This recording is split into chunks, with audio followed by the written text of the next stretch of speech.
Good morning, I'm Jordan Thomas. Welcome to another edition of the Bolivar Bullet. Banking regulations have changed over the past several years. We met up with Alice Harbison at Bank of Benoit, and she told us about some things that have changed and a few things that have remained the same. The Bank of Benoit was established in 1904, so we have a pretty long history here in this community.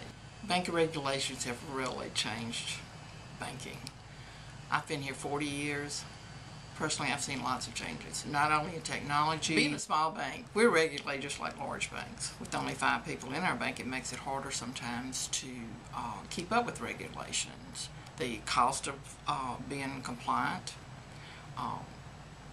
is growing every day, and it does put a squeeze on the bank's profit. Okay. We are almost the smallest bank in the state.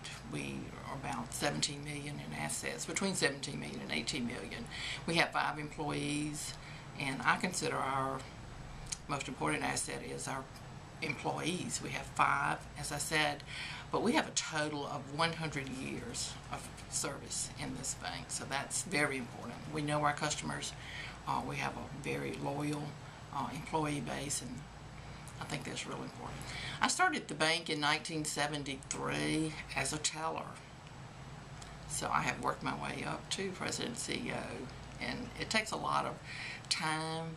You have to be on top of regulations, and it has to be something that you like, and I do love banking, and I love the people that I serve.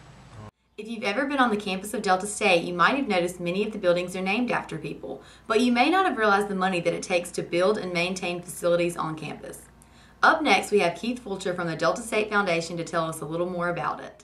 The foundation was formed in 1967 under Dave Boo Ferris, and the president then threw Coach Ferris a $100 bill and told Coach Ferris, said, "Here's your first gift, Mr. Ferris, go start a foundation."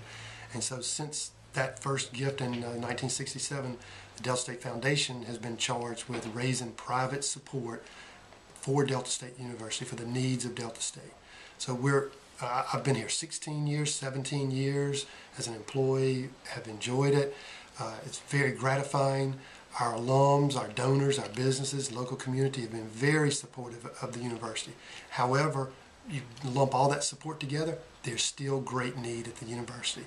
Everybody still, everyone knows about the drastic budget cuts that we've experienced the last few years, the heavy increases in tuition. So we still are looking for alums, donors, businesses, communities members to step up and help us provide for Delta State University.